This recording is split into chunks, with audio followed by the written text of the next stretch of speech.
The parking attendant did not ask twice. She pointed at the old caravan parked along the loading zone and said, loud enough for the people near the entrance to hear, that it needed to be moved or it would be ticketed and towed.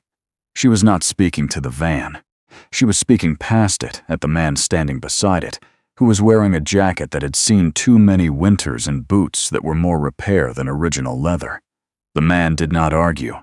He looked at the attendant, then at the sign above the entrance, Hartfield Medical Center, printed in brushed steel and backlit blue, and then he reached into his jacket pocket for his phone. He checked something on the screen. He put the phone away. "I'll only be a few minutes," he said.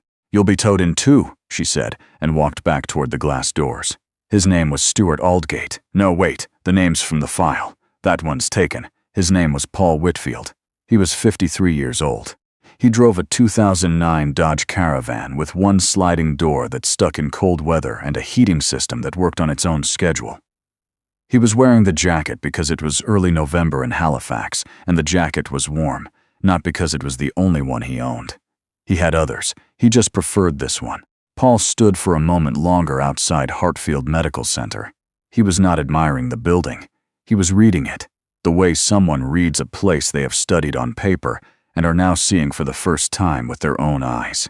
The expansion wing on the north side, the mechanical equipment visible on the roof, the loading dock set back and partially blocked by a temporary construction fence.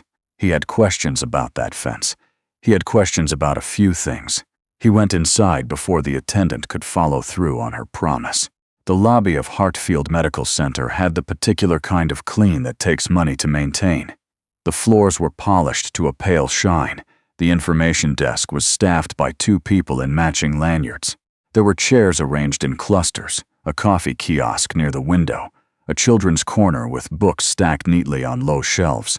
Everything was exactly where it was supposed to be. Paul walked to the information desk and gave his name. He said he had a 10 o'clock with the facilities management office. The woman at the desk found him in the system and printed a visitor badge. She said the facilities office was on the 3rd floor, east corridor. She did not look at his jacket. The man behind her did. He glanced up from his computer, took in the jacket, the boots, the canvas bag over Paul's shoulder, and looked back down again. It was the kind of glance that carries a verdict. Paul clipped the badge to his collar and took the elevator. The 3rd floor was quieter. Administrative territory, cubicles, meeting rooms with glass walls, a long corridor that smelled faintly of coffee and toner. A woman was waiting near the elevator when the doors opened. She was in her mid-40s, dark suit, her hair pulled back in a way that suggested efficiency rather than style. She had a tablet under her arm and the expression of someone whose morning had already been longer than expected. Her name was Renata Osai. She was the chief operating officer of Hartfield Medical Center, and she had not come to greet Paul Whitfield. She had come to collect a report from the printer down the hall, and she happened to be standing there when the elevator arrived. She looked at him. Paul nodded. Renata did not nod back. She looked at the visitor badge, then at the man wearing it. Then she continued down the corridor with her tablet. Paul found the facilities office at the end of the east corridor. He knocked on the open door. A man in his 30s looked up from a cluttered desk. Kevin Drummond, facilities manager, according to the nameplate. He had the look of someone who had been managing a renovation project for 6 months longer than he'd expected and had not slept properly in 2 of them. "Paul Whitfield," Paul said. Kevin stood and shook his hand. "Right, yes, come in." He cleared a chair of binders. "Sorry. We've had a week." "Tell me about it," Paul said and sat down and meant it literally. Kevin told him about it. The expansion wing was supposed to be sealed before the end of October. It was now the first week of November, and there were outstanding deficiencies in the HVAC rough-in, a dispute between 2 subcontractors about responsibility for a section of drainage work, and a pressure test that had failed twice. The general contractor was pointing at the mechanical engineer. The mechanical engineer was pointing at the original spec. Nobody was pointing at themselves. Paul listened. He had brought a notebook, the paper kind, and he made occasional marks in it while Kevin talked. Not many marks. He was the kind of listener who retains rather than records. When Kevin finished, Paul asked 3 questions. He asked who had signed off on the pressure test protocol. He asked whether the drainage dispute had been documented in writing between the two subcontractors, or whether it had stayed verbal. He asked to see the original mechanical specification for the expansion wing. Kevin found the spec in a binder. It was 47 pages. Paul set it on the edge of the desk and began reading from page 1. Kevin watched him for a moment, then went back to his own work. Somewhere down the corridor, a printer started up. Through the window, the November sky was the color of old concrete. Paul had been a building envelope specialist for 26 years. Before that, he had spent 4 years working construction, framing, roofing, whatever was available. To pay for the engineering degree he finished at 31, later than most, because life had not moved in a straight line. He did not have a big firm. He had never wanted one. He had a company called Whitfield Technical Services, which was registered to an address in Dartmouth, Nova Scotia, and which consisted of Paul, a part-time administrator named Bev, and occasionally his daughter Meg when she was between semesters and needed the money. The company's website was functional rather than impressive. It loaded in under 2 seconds and had no animation. His clients did not find him through the website. They found him through other clients. There was a hospital in Moncton where Paul had identified a concealed water infiltration problem behind a curtain wall that 3 other consultants had missed. There was a community center in Fredericton where his report had caught a specification error that would have cost the municipality $400,000 in remediation work within 5 years. There was a school in Cape Breton where the contractor had signed a warranty that, as Paul had noted in writing, contained language broad enough to cover structural defects the contractor had not anticipated and would not be able to finance. Word moved slowly in that world, but it moved. Kevin Drummond had found him through the Moncton Hospital. He had called Paul 3 weeks ago, explained the situation, and asked if he could come look. Paul had said he could come Thursday. This was Thursday. He spent an hour with the spec before he asked Kevin to take him into the expansion wing. They suited up, hard hats, vests, steel-toed covers over their shoes, and Kevin badged them through a door at the end of the east corridor into a space that smelled of concrete dust and uncured sealant. The expansion was half-finished in the way that construction is half-finished. Structurally complete, mechanically in progress, cosmetically nowhere. There were cable trays above and open junction boxes and lengths of flex duct hanging from brackets waiting to be connected. Paul walked slowly. He looked at ceiling penetrations. He crouched near a floor drain and looked at the surrounding concrete. He ran his hand along a joint in the exterior wall cladding and held it there for a moment, feeling for something Kevin could not see. "Who did the air barrier on this section?" he asked. Kevin named a subcontractor. Paul straightened. He looked at the joint again. "Is there a mock-up report?" Kevin said there was, somewhere. "I'd like to see it," Paul said. "And I'd like to see the inspection sign-offs on the penetration ceiling, if they exist." "You think there's a problem with the envelope?"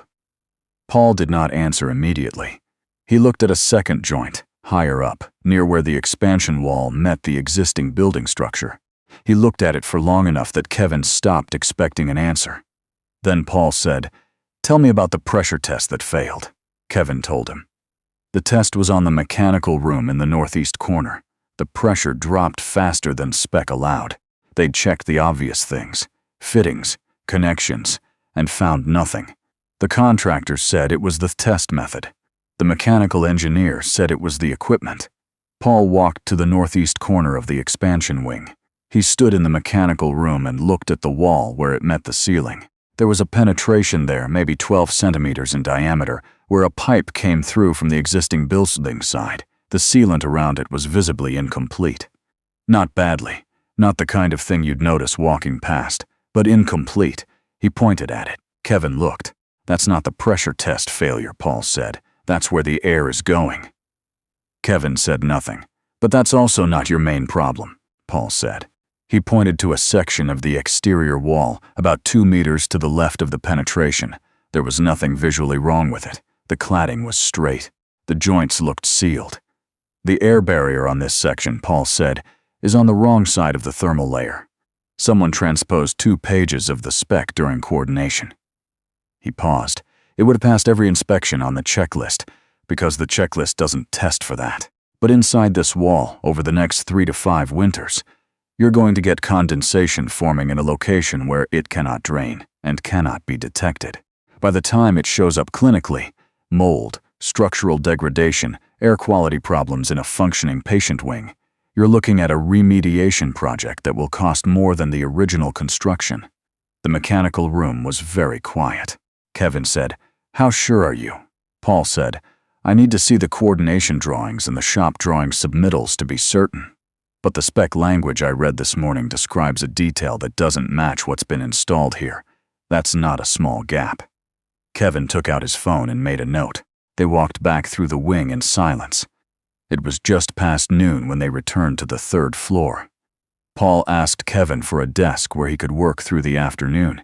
He wanted to go through the submittals against the spec before he put anything in writing. Kevin set him up in a small meeting room with a window that looked out over the parking lot. Paul could see the loading zone from where he sat. His caravan was still there. It had not been towed. He opened his notebook and began drafting notes. At 12:40, the door to the meeting room opened without a knock. Renata Osi came in with a coffee in one hand and her tablet in the other, and she stopped when she saw Paul.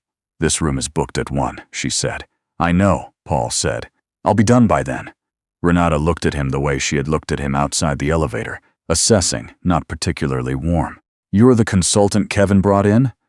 "Paul Whitfield," he said. She did not offer her name. She said, "What did you find?" It was a direct question, and Paul answered it directly. "I found a coordination error in the building envelope spec that wasn't caught in shop drawing review. I need to confirm it against the submittals this afternoon, but if I'm right, there are remediation implications for the expansion project timeline and budget." Renata set her coffee down on the table. "How significant?" "Significant enough that I'd want to be certain before I quantify it." She looked at him. There was something in her expression that was not quite dismissal, but was not quite interest either. More like the way people look at an unfamiliar tool when they're not sure if it belongs to the job at hand. "Kevin should have looped in our project manager before this went anywhere," she said. "Kevin did what you called him to do," Paul said. "He asked me to look at the project. I'm looking at it." Renata picked up her coffee and left. The door closed. Paul went back to his notes. At 2:15, Kevin knocked and put his head in. He had the coordination drawings. He also had something in his expression that suggested the afternoon had shifted in some direction. "Renata wants to know your timeline for a written report," he said. "End of next week," Paul said. "Unless you need it faster." Kevin set the drawings on the table. He hesitated. "She said to tell you the room was needed." Paul looked at the time. It was well past 1. "I can finish in the lobby. There's a workstation in the facilities office. You can use that." Paul moved his things. He spent another hour with the coordination drawings. At 3:40, he found it. It was on page 14 of the mechanical coordination set. A note in the margin, handwritten from the coordination meeting held 8 months ago. "Shop drawing ref. Changed. See Appendix C, revised Detail 7A, and in Appendix C, Detail 7A, the transposition was explicit. 2 layers of the assembly had been swapped in a revision, and the revision had been marked as a minor update. And the minor update had gone through without a formal resubmittal, and so it had never been checked against the original spec by anyone whose job it was to check those things." Paul read it twice. He took a photograph of the page. He sat back and looked at the ceiling of the facilities office for a moment. There was a water stain in the corner. Not new. The building was old enough to have its own history. He wrote the finding into his notes in plain language. What the spec required, what the revision had changed, what had been built, and what the probable consequence was. He kept the language flat and specific. He did not use words like catastrophic or serious failure. He described what the building physics would do over time and what it would cost to address it at each stage of discovery. Now, in 2 years, in 5. The now number was uncomfortable. The 5-year number was worse. He clipped the photograph to his notes, closed his notebook, and went to find Kevin. Kevin was in a meeting. His assistant said he'd be out at 4:30. Paul waited in the corridor. He checked his phone. Meg had sent a message asking if he was staying in Halifax overnight or driving back. He replied that he wasn't sure yet. At 4:20, the meeting room door opened and Kevin came out with 2 other people, a man Paul didn't recognize and Renata Osi. Renata looked at Paul standing in the corridor and stopped. "Mr. Whitfield," she said. It was the first time she had used his name. I found the coordination error, Paul said. I have the documentation. The man Paul didn't recognize looked at Kevin. Kevin looked at Paul. This is Gerald Norris, Kevin said. He's our VP of Infrastructure. Gerald Norris was in his 60s, the kind of person who has spent decades managing large problems and has developed a particular stillness about it. He looked at Paul with the expression of someone who has learned not to react before they have information. Walk us through it, Gerald said. They went back into the meeting room. Paul laid his notebook on the table and opened to his notes. He did not have a presentation. He had a page of handwritten notes and a photograph of a coordination drawing. He walked them through it the same way he had worked through it himself. What the specs said, what the revision changed, what was built, and what the physics would do. It took 9 minutes. When he finished, the room was quiet in the way that rooms get quiet when the number at the end of an explanation is larger than anyone had prepared themselves for. Gerald said, "You're confident in this finding." It was not quite a question. Paul treated it like one. "I'm confident in the documentation. The specification language is unambiguous, the revision change is documented, and what's been installed matches the revised detail rather than the original spec. I'll have a formal report with my professional seal by the end of next week. But yes, I'm confident." Gerald looked at Renata. Renata was looking at Paul. The assessment in her expression had changed. It was not warmer exactly, but it was different. It was the look of someone recalibrating. "The general contractor," she said. "Where does this leave the contract?" "That's a legal question," Paul said, "and I'm not a lawyer. But the coordination error originated in the shop drawing review process, and the revision was marked as minor when it wasn't. There's a documentation trail. Someone with the right expertise should look at the warranty and liability provisions before the contractor is notified." Gerald was already writing on a notepad. "How did 3 other reviews miss this?" Renata asked. It was a genuine question. Not defensive. She genuinely wanted to know. The checklists they were working from didn't cover the coordination submittal process, Paul said. They were checking whether the installed work matched the revision. It did. No one went back to check whether the revision matched the original spec. That's a different question, and it's not in the standard review protocol. Renata was quiet for a moment. "Kevin said you found this in 1 day," she said. "Part of a day," Paul said. "What did you see that the others didn't?" Paul considered that. "I read the appendix," he said.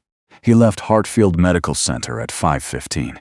The loading zone was empty now, the attendant long gone. He put his canvas bag in the back of the caravan, the sliding door sticking briefly before it gave, and sat in the driver's seat for a moment before starting the engine. His phone rang. "Kevin. Gerald wants to know if you can come back tomorrow," Kevin said. "He wants the legal team on a call in the morning, and he'd like you available to answer questions on the technical side." "I can do 9 o'clock, Paul said. 9 o'clock is good." "And Paul." Kevin paused. "Thank you. I mean that." Paul said he'd see him in the morning and ended the call. He sat for another moment. The parking lot was thinning out. Shift change. The November dark was already settling in at the edges of the sky, that particular early darkness that Nova Scotia does in the first weeks of November, pressing in from the water. He thought about the wall in the northeast corner of the expansion wing. He thought about what was inside it that no one could see, the layers of material, the air moving through the gap where it shouldn't, the slow accumulation of moisture beginning its work in the dark. Not dramatic, patient, the kind of damage that waits. He started the van. The heat came on after about 4 minutes, which was about when it usually decided to cooperate. He pulled out of the parking lot onto the street and headed back toward the bridge. He was thinking about what he'd write in the report. Not the conclusion. He knew what that was. He was thinking about the language, the way to describe what he'd found so that anyone who read it, a contractor, a lawyer, a board member, a building official, would understand not just what was wrong, but why it mattered. That was always the harder thing to write. The finding was technical. The meaning of the finding was not.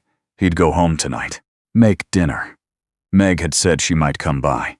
He'd tell her about the wall, because she was studying engineering, and she would find it interesting in the way that people find interesting the things that are invisible until someone shows them how to look. He would not tell her about the parking attendant, or the COO who had not nodded back, or the look in the lobby from the man at the desk. Those were not parts of the story worth carrying. The bridge was clear, The harbor was gray and flat and wide. He drove across it the way he had driven across it hundreds of times before, unremarkably, in a van that needed one door looked at and a heating system that had its own ideas about timing. On the other side, the city came back in the familiar way.